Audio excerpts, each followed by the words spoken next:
The American Revolution, a war between Britain and its 13 colonies in America that resulted in the establishment of the United States of America. The American Revolution was a war for independence fought between the British and their 13 colonies in North America from 1775 to 1783. War ended with the British recognizing the independence of the United States. The 13 colonies, which had been a part of the British Empire, were located along the Atlantic coast of the continent. In the mid-1700s, they contained about 2.5 million people, most of them British subjects who had either been born in North America or were the descendants of people who had come there voluntarily.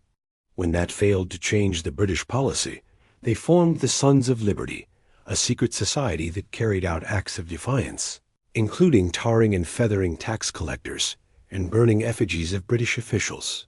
As tensions grew, so did talk of independence. In 1774, delegates from 12 of the 13 colonies met at the First Continental Congress to coordinate resistance to British policies. Others, mostly in the South, had been brought there under conditions of servitude, working first as indentured servants and then as slaves. At sea, the Royal Navy dominated. But on land, the Americans were able to hold their own against the best that Britain could send. In October of that year, British forces surrendered at Yorktown, Virginia, effectively ending the war. This was partly because of the skill of American commanders, such as George Washington and Nathanael Greene, but also because of the tenacity of the American people. A member of the Virginia delegation to the Continental Congress, Jefferson was the principal author of the Declaration of Independence. The British were represented by David Hartley. After a year of negotiations, the Treaty of Paris was signed on September 3, 1783. The American victory inspired other peoples around the world to seek independence from colonial powers. In addition, the American Revolution led to the creation of one of the most prosperous and powerful nations in history. The United States has become a model of democracy for other nations and a leader in promoting human rights and individual liberties. The treaty recognized the independence of the United States and granted them vast territories in the West. The most well-known of these are the Boston Tea Party Ships and Museum and the Museum of the American Revolution in Philadelphia. There are several key features of the American Revolution that made it unique among colonial revolts. First, the American Revolution was a war for independence, not merely a struggle to gain greater autonomy within the British Empire. From the outset, the colonists were prepared to fight and die for the right to self-government. Secondly, the American Revolution was a highly ideological affair. The colonists were inspired by Enlightenment ideas of individual liberty and self-determination. Finally, the American Revolution was a remarkably inclusive war. All 13 colonies were involved in the conflict, and all but one of them declared independence from Britain.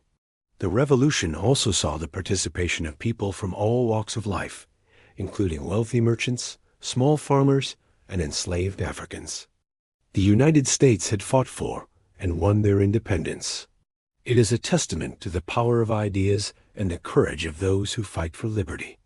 This document, which proclaimed the 13 colonies to be free and independent states, was a powerful statement of the ideals on which the new nation would be founded. The war quickly spread beyond this area, however, with fighting taking place as far south as the Caribbean and as far north as Canada. The British hoped to win the support of Native American tribes in the region and launched an invasion of the Ohio Valley in 1778. The Americans, meanwhile, launched a counteroffensive in 1780, driving the British back to the Appalachian Mountains. By 1781, the war had come full circle, with the British surrendering at Yorktown, Virginia. Jefferson's writing and political career had a profound impact on the course of American history. A Virginian planter and former military officer, Washington had been appointed commander-in-chief of the Continental Army in 1775. He led the army through some of its greatest victories and its worst defeats, always with the goal of ultimate victory in sight.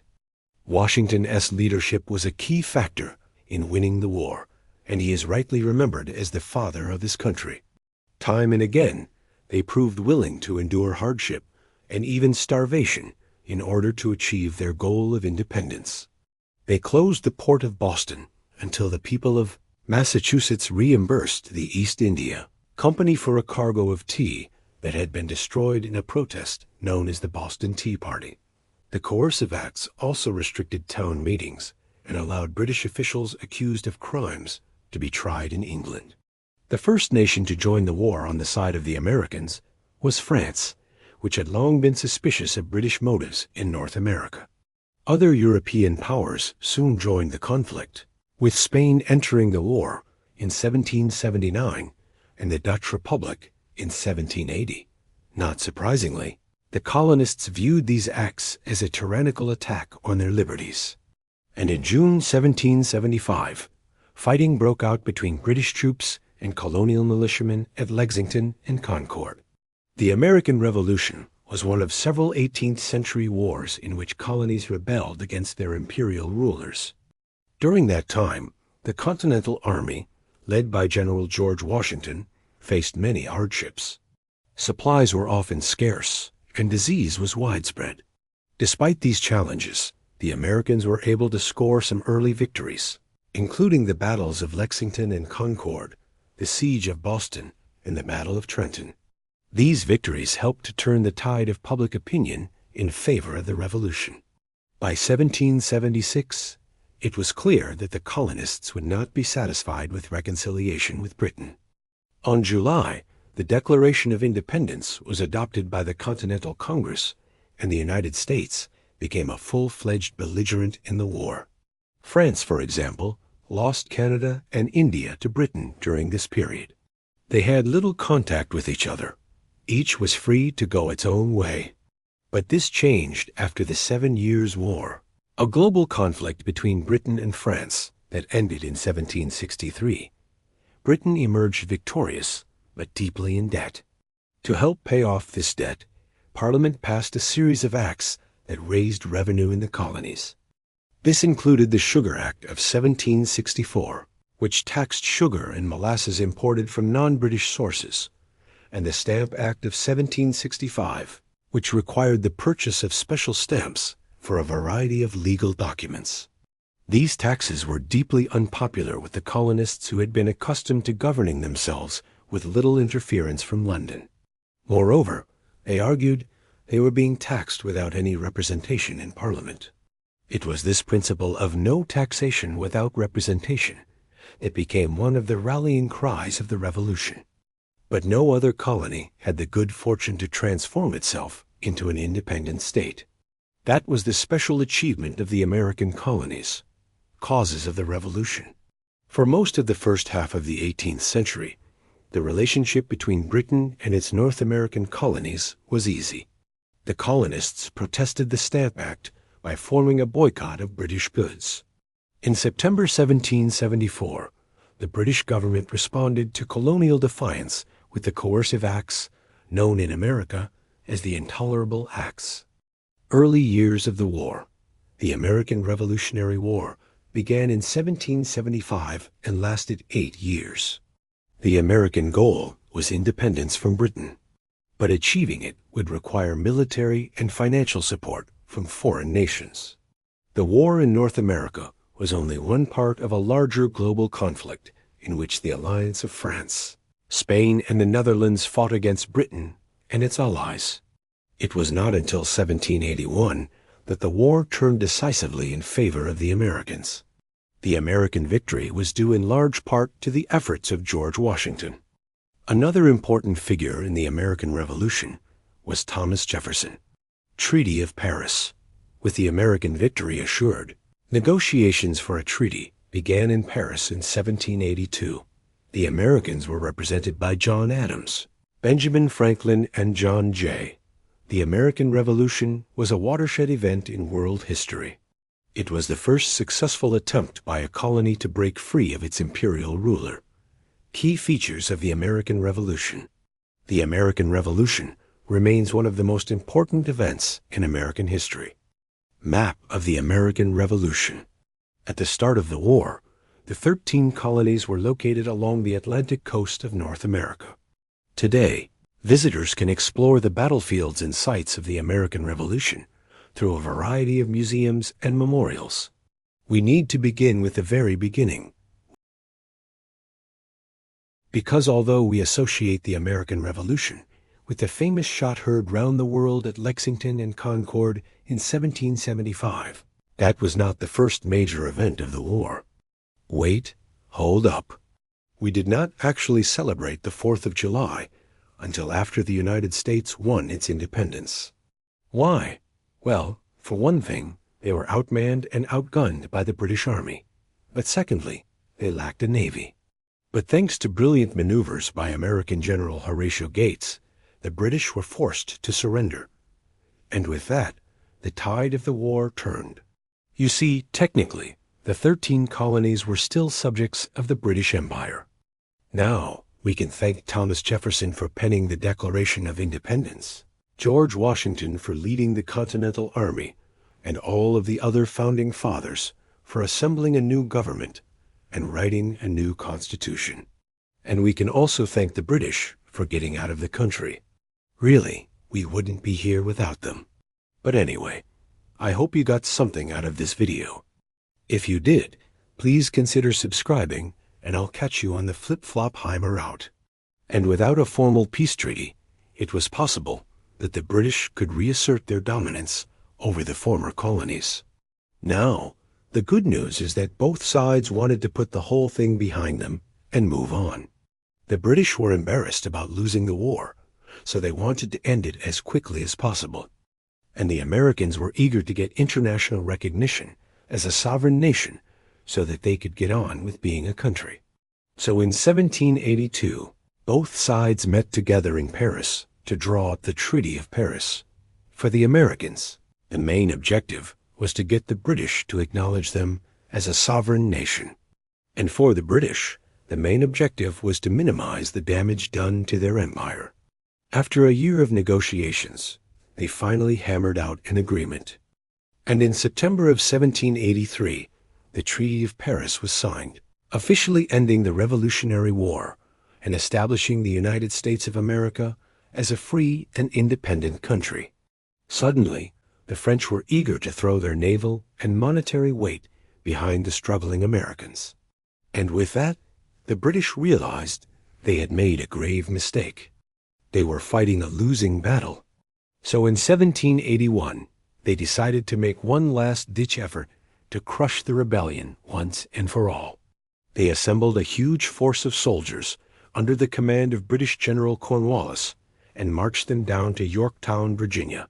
They figured that if they captured this port city, they could blockade the Chesapeake Bay and prevent any supplies from reaching the main body of the Continental Army under George Washington. But they didn't reckon on two things. First, they didn't know that Washington had been planning to do exactly the same thing. And second, they didn't know that the French Navy was now strong enough to challenge the British on the high seas. So while the British were able to capture Yorktown, they were soon besieged by American and French troops on land and by French ships on sea. And after a siege of 9 weeks, Cornwallis surrendered his entire force to American General George Washington on October 19, 1781. And with that, the Revolutionary War was over.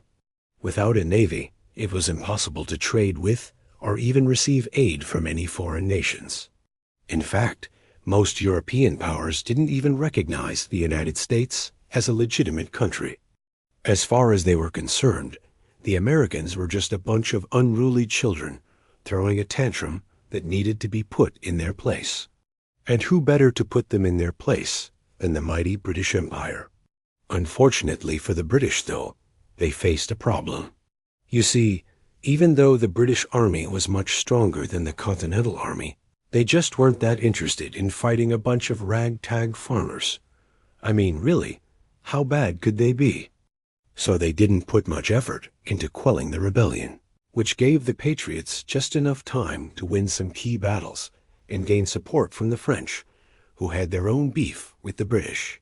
Before that, The 4th of July was known in the colonies as a rather unfortunate coincidence. See, in the early years after the document was signed, the United States wasn't exactly a united and independent country. They were more like a rebel militia with aspirations. You see, right after the Declaration was signed, the leaders of the rebellion knew they needed to unite the colonies under a central government in order to fight off the biggest military force in the world. To that end, the Second Continental Congress met in Philadelphia in 1775 to organize the Continental Army, which would come to be led by none other than George Washington. And the very first order of business for this new army was to march to Lexington and Concord, Massachusetts, to confront the British troops who fired on them, killing several patriots, and thus kicking off the Revolutionary War.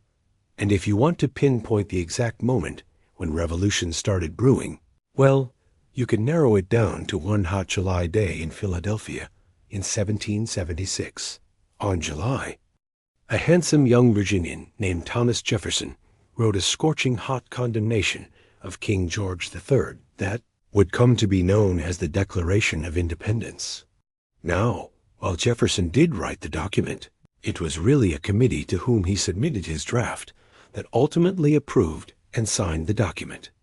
And it wasn't like they had a lot of choice in the matter, because word came down from King George that if the 13 colonies didn't pledge their undying fealty to him, immediately he would stop sending them tea, which at the time was like the entire economy. So, yeah, that was not an option. The document asserted that all men are created equal and endowed with certain unalienable rights that no king or government could ever take away, namely life, liberty, and the pursuit of happiness. And it blamed King George for basically infringing on those rights. It also announced to the world that the 13 colonies were no longer under the rule of Britain and were now independent and free from any outside interference. In other words, it made them their own country. And that is why we celebrate the signing of the Declaration of Independence every 4th of July. Now, throughout the next few years, the Continental Army, which was mostly comprised of farmers and storekeepers, fought valiantly but largely unsuccessfully against the British.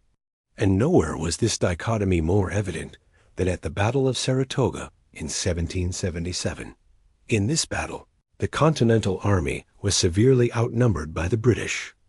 Okay, but the thing is, despite the fact that the fighting was done, the issue of independence was still up in the air.